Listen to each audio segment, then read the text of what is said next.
Good evening. Tonight we're reading Sense and Sensibility by Jane Austen. Chapter 22. Marianne, who had never much toleration for anything like impertinence, vulgarity, inferiority of parts, or even difference of taste from herself, was at this time particularly ill-disposed, from the state of her spirits, to be pleased with the Miss Steeles, or to encourage their advances. And to the inevitable coldness of her behavior towards them, which checked every endeavor at intimacy on their side, Elinor principally attributed that preference of herself which soon became evident in the manners of both, but especially of Lucy, who missed no opportunity of engaging her in conversation, or of striving to improve their acquaintance by an easy and frank communication of her sentiments. Lucy was naturally clever. Her remarks were often just and amusing, and as a companion for half an hour Elinor frequently found her agreeable. But her powers had received no aid from education. She was ignorant and illiterate, and her deficiency of all mental improvement, her want of information in the most common particulars, could not be concealed from Miss Dashwood. In spite of her constant endeavour to appear to advantage, Elinor saw and pitied her for the neglect of abilities which education might have rendered so respectable. But she saw, with less tenderness of feeling, the thorough want of delicacy, of rectitude, and integrity of mind, which her attentions, her assiduities, her flatteries at the park betrayed. And she could have no lasting satisfaction in the company of a person who joined insincerity with ignorance, whose want of instruction prevented their meeting in conversation on terms of equality, and whose conduct towards others made every show of attention and deference towards herself perfectly valueless. "You will think my question an odd one, I dare say," said Lucy to her one day, as they were walking together from the park to the cottage. "But pray, are you personally acquainted with your sister-in-law's mother, Mrs. Ferrars?" Elinor did think the question a very odd one, and her countenance expressed it, as she answered that she had never seen Mrs. Ferrars. "Indeed," replied Lucy, "I wonder at that, for I thought you must have seen her at Norland sometimes. Then perhaps you cannot tell me what sort of woman she is?" "No," returned Elinor, cautious of giving her real opinion of Edward's mother, and not very desirous of satisfying what seemed impertinent curiosity. "I know nothing of her." "I'm sure you think me very strange for inquiring about her in such a way," said Lucy, eyeing Elinor attentively as she spoke, "but perhaps there may be reasons.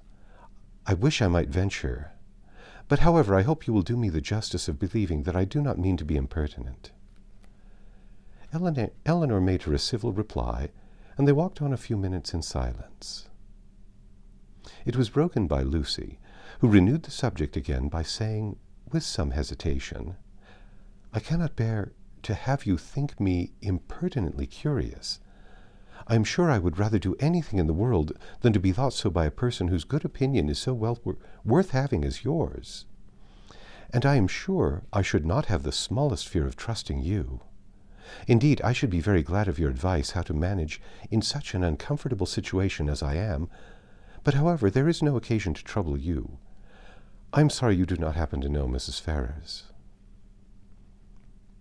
"I am sorry I do not," said Elinor in great astonishment, "if it could be of any use to you to know my opinion of her. But really I never understood that you were at all connected with that family, and therefore I am a little surprised, I confess, at so serious an inquiry into her character." "I dare say you are, and I am sure I do not at all wonder at it, but if I dared tell you, you would not be so much surprised. Mrs. Ferrars is certainly nothing to me at present. But the time may come. How soon it will come must depend upon herself, when we may be very intimately connected." She looked down as she said this, amiably bashful, with only one side glance at her companion to observe its effects on her. "Good heavens!" cried Elinor. "What do you mean? Are you acquainted with Mr. Robert Ferrars? Can you be?" And she did not feel much delighted with the idea of such a sister-in-law. "No," replied Lucy, "not with Mr. Robert Ferrars. I never saw him in my life. But," fixing her eyes upon Eleanor, "with his elder brother." What felt Eleanor at that moment? Astonishment, that would have been as painful as it was strong, had not an immediate disbelief of the assertion attended it. She turned towards Lucy in silent amazement, unable to divine the reason or object of such a declaration. And though her complexion varied, she stood firm in incredulity, and felt in no danger of a hysterical fit or a swoon. You may well be surprised," continued Lucy, "for to be sure you could have had no idea of it before, for I dare say he never dropped the smallest hint of it to you or any of your family, because it was always meant to be a great secret, and I am sure has been faithfully kept so by me to this hour. Not a soul of all my relations know of it but Anne, and I never should have mentioned it to you, if I had not felt the greatest dependence in the world upon your secrecy. And I really thought my behavior in asking so many questions about Mrs. Ferrars must seem so odd that it ought to be explained. And I do not think Mr. Ferrars can be displeased when he knows I have trusted you, because I know he has the highest opinion in the world of all your family, and looks upon yourself and the other Miss Dashwoods quite as his own sisters." She paused. Eleanor for a few moments remained silent. Her astonishment at what she heard was at first too great for words, but at length, forcing herself to speak, and to speak cautiously, she said with a calmness of manner which tolerably well concealed her surprise and solicitude, May I ask if your engagement is of long standing?" "We've been engaged these 4 years." "4 years?" "Yes." Eleanor, though greatly shocked, still felt unable to believe it. "I did not know," said she, "that you were even acquainted till the other day." "Our acquaintance, however, is of many years' date. He was under my uncle's care, you know, a considerable while." "Your uncle?" "Yes, Mr. Pratt. Did you never hear him talk of Mr. Pratt?" "I think I have," replied Eleanor, with an exertion of spirits which increased with her increase of emotion. "He was 4 years with my uncle, who lives at Longstaple near Plymouth. It was there our acquaintance began, for my sister and me was often staying with my uncle, and it was there our engagement was formed, though not till a year after he had quitted as a pupil. But he was almost always with us afterward. I was very unwilling to enter into it, as you may imagine, without the knowledge and approbation of his mother, but I was too young and loved him too well to be so prudent as I ought to have been. Though you do not know him so well as me, Miss Dashwood, you must have seen enough of him to be sensible he is very capable of making a woman sincerely attached to him." "Certainly," answered Eleanor, without knowing what she said, but after a moment's reflection she added, with revived security of Edward's honour and love, and her companion's falsehood, "Engaged to Mr. Edward Ferrars. I confess myself so totally surprised at what you tell me that really, I beg your pardon, but surely there must be some mistake of person or name. We cannot mean the same Mr. Ferrars." "We can mean no other," cried Lucy, smiling. "Mr. Edward Ferrars, the eldest son of Mrs. Ferrars of Park Street, and brother of your sister-in-law, Mrs. John Dashwood, is the person I mean. You must allow that I am not likely to be deceived as to the name of the man on whom all my happiness depends." "It is strange," replied Eleanor in a most painful perplexity, "that I should never have heard him even mention your name." "No, considering our situation, it was not strange. Our first care has been to keep the matter secret. You knew nothing of me or my family, and therefore there could be no occasion for ever mentioning my name to you, and as he was always particularly afraid of his sisters suspecting anything, that was reason enough for his not mentioning it." She was silent. Eleanor's security sunk, but her self-command did not sink with it. "4 years you have been engaged," she said with a firm voice. "Yes, and heaven knows how much longer we have to wait. Poor Edward! It puts him quite out of heart." Then, taking a small miniature from her pocket, she added, "To prevent the possibility of mistake, be so good as to look at this face. It does not do him justice, to be sure, but yet I think you cannot be deceived as to the person it was drew for. I have had it above these 3 years." She put it into her hand as she spoke, and when Elinor saw the painting, whatever other doubts her fear of a too hasty decision, or her wish of detecting falsehood might suffer to linger in her mind, she could have none of it being Edward's face. She returned it almost instantly, acknowledging the likeness. "I have never been able," continued Lucy, "to give him any picture in return, which I am very much vexed at, for he has always been anxious to get it, but I am determined to sit for it at the very first opportunity." "You are quite in the right," replied Elinor calmly. They then proceeded a few paces in silence. Lucy spoke first. "I am sure," said she, "I have no doubt in the world of your faithfully keeping the secret, because you must know of what importance it is to us not to have it reach his mother, for she would never approve of it, I dare say. I shall have no fortune, and I fancy she is an exceedingly proud woman." "I certainly did not seek your confidence," said Elinor, "but you do me no more than justice in imagining that I may be depended on. Your secret is safe with me, but pardon me if I express some surprise at so unnecessary a communication. You must at least have felt that my being acquainted with it could not add to its safety." As she said this, she looked earnestly at Lucy, hoping to discover something in her countenance, perhaps the falsehood of the greatest part of what she had been saying. But Lucy's countenance suffered no change.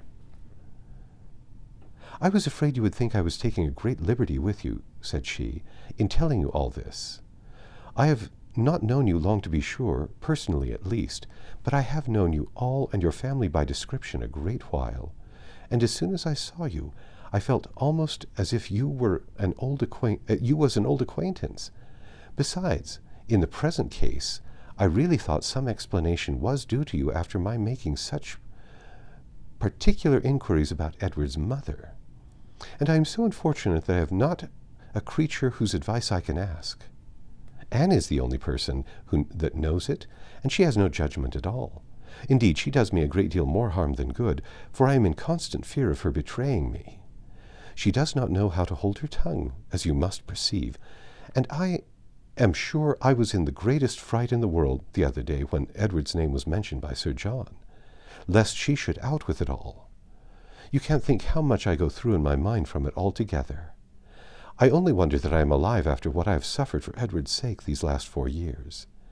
Everything is such suspense and uncertainty, and seeing him so seldom, we can hardly meet above twice a year.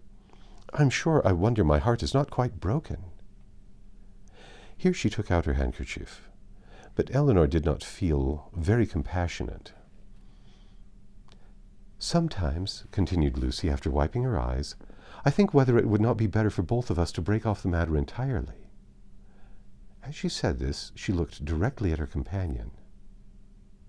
"But then at other times I have not resolution enough for it.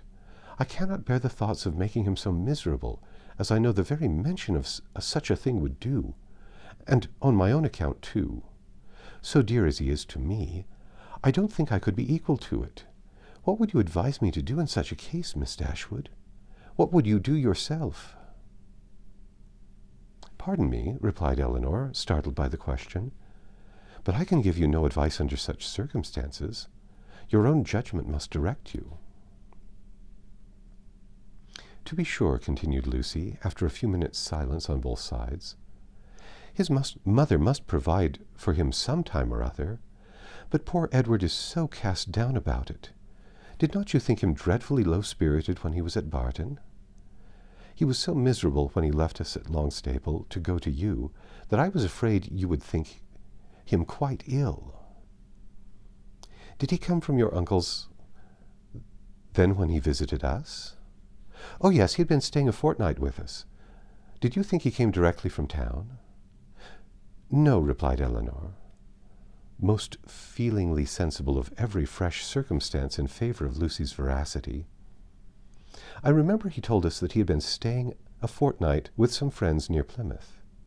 She remembered, too, her own surprise at the time at his mentioning nothing further of those friends, at his total silence with respect even to their names. "Did you not think him sadly out of spirits?" repeated Lucy. "We did indeed, particularly so when he first arrived. I begged him to exert himself for fear you should suspect what was the matter, but it made him so melancholy, not being able to stay more than a fortnight with us, and seeing me so much affected. Poor fellow, I am afraid it is just the same with him now, for he writes in wretched spirits. I heard from him just before I left Exeter," taking a letter from her pocket and carelessly showing the directions to Eleanor. "You know his hand, I dare say. A charming one it is, but that is not written so well as usual. He was tired, I dare say, for he had just filled the sheet to me as full as possible." Eleanor saw that it was his hand, and she could doubt no longer. The picture she had allowed herself to believe might have been accidentally obtained. It might not have been Edward's gift, but a correspondence between them, by letter, could subsist only under a positive engagement, could be authorized by nothing else. For a few moments she was almost overcome. Her heart sunk within her, and she could hardly stand, but exertion was indispensably necessary, and she struggled so resolutely against the oppression of her feelings that her success was speedy and for the time complete. "Writing to each other," said Lucy, returning the letter into her pocket, "is the only comfort we have in such long separations. Yes, I have one other comfort in his picture, but poor Edward has not even that. If he had but my picture, he says he should be easy. I gave him a lock of my hair set in a ring when he was at Longstaple last, and that was some comfort to him, he said, but not equal to a picture. Perhaps you might notice the ring when you saw him?" "I did," said Eleanor, with a composure of voice under which was concealed an emotion and distress beyond anything she had ever felt before. She was mortified, shocked, confounded. Fortunately for her, they had now reached the cottage, and the conversation could be continued no farther. After sitting with them a few minutes, the Miss Steeles returned to the park, and Eleanor was then at liberty to think and be wretched. That's the end of chapter 22. Come back tomorrow and we'll read chapter 23.